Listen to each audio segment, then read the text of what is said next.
Hey, what up, YouTube? It's Rodie, aka the Dreadologist, coming in y'all with a dread update. Alright, check it out.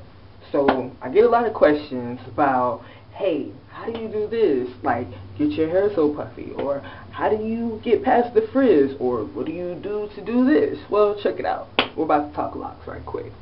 Now, what I've come across is, well, check this out. First of all, I started with the comb coil method. Now, what I should have really done was wait a little bit longer, like grow my hair out. I grew my hair out like 3 months, which my hair wasn't very long, and I should have waited maybe to grow my hair out maybe 5-6 months, but I didn't really want to rock an afro too long. Just wanted to jump right into dreads. But in the beginning, that's what made it so tough. Like, I had to retwist so much. Like, I felt like I was retwisting like every other week, you know, just to keep them trying to stay together because they were so short, really. And then it wasn't even that. At one point, like once it gets to about 3 months, it was just the fact that my hair texture is like 4B-ish.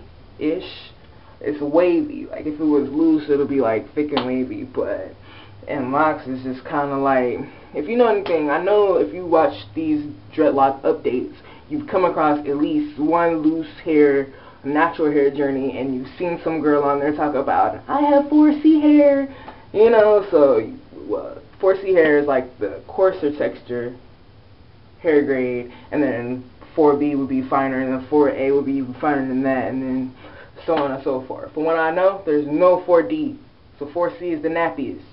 And I'm kind of like in between the natural nappy and then it's wavy, man. I told y'all. But anyway, so yeah, so when it came down to it, it was like that, it's just sticking together. You know what I'm saying? It wasn't just staying together, it was coming to loose. So around 4th month is when I discovered interlocking. It was just basically like, you know, bringing it at the root, keeping it thick at the root. And that, it was cool and all, but it was tight, and it put so much stress on my hair. I could just tell the difference. I can just feel the difference. But it did put those knots in my hair. So where that interlock was, by the time it grew out, it was a knot there. So bam, my hair wasn't gonna get loose anymore, and it starts over. And then I waited about, I did that twice until I knew better. And then I was like, hey, I can wait and I can twist in between that. So in between that, now I have like, after about 8 months, to my 8th month, I started developing pea pods.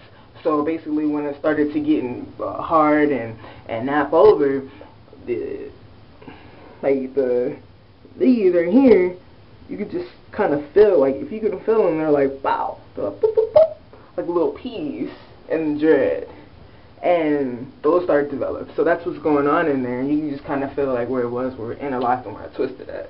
So that's kind of my method now. I prefer comb coils over 2-strand twisting because, okay, this isn't my first journey. Before I had my other journey, not documented really, I did 2-strand twists. This was many moons ago, alright? Talking many moons. And I did 2-strand twists, and what I noticed was around like 3rd month, you get that shrinkage. When it starts to shrink, like you get those little gaps in there, and I'm like, yo, it just never went away. And it's like over time, like what do? You can't palm roll that up in there. You palm roll that up in there, it's not looking right. And then it gets that bubble. It's like a bubble. Get that little bubble dread going on. You know what I'm saying? Like what is that? And like that irks me, man. I'm like, yo, you don't. Just because you have long hair, you don't have to start your dreads in 2-strand twists, even though you may have soft graded hair. Like, dude, you can just comb coil, get some money. Like, you might have to just, I know you mean, like, not have a lot of money, because, you know what I'm saying, it's a recession. Like, I'm pretty sure nobody really wants to spend money to get dreads. I feel you.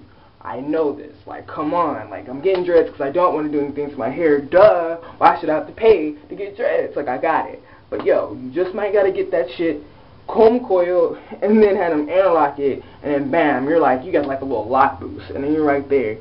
Speaking of lock boost, yo, the lock boost, the natural lock boost I used was, yo, y'all already know. You seen the honey video. Y'all seen the dread honey video. Yo, it's popping. If you haven't seen the dread honey video, where have you been on YouTube, son? But, yeah, so it was the honey, and then I used I used lime, and that's it. And then that actually is like that lime. It is a lock is something because it gets the hair nappy, man. It strips that hair or whatever you wanna scientifically call it. It's in your hair, and it gets a nappy. And that worked good. And I was around month 5, 6. I was doing that because, like I said, it didn't start getting real rough textured until about month 8, and then, you know, they're hard now. They're hard, and that's a good sign. So they started getting hard around 8 months. So I'm thinking I want to get interlocked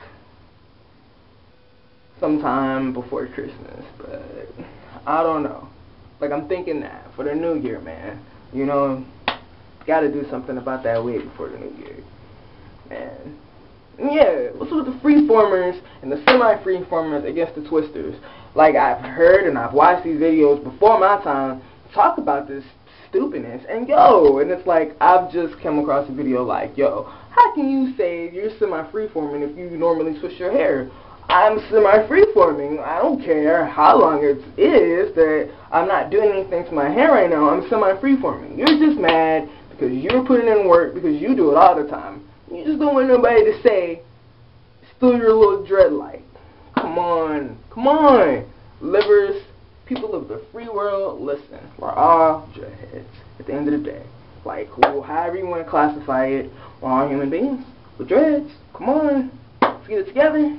But yeah, it's Rodie Lox, aka the Dreadologist, coming at y'all with an update, and I'm going to see y'all in the next video. I'm out.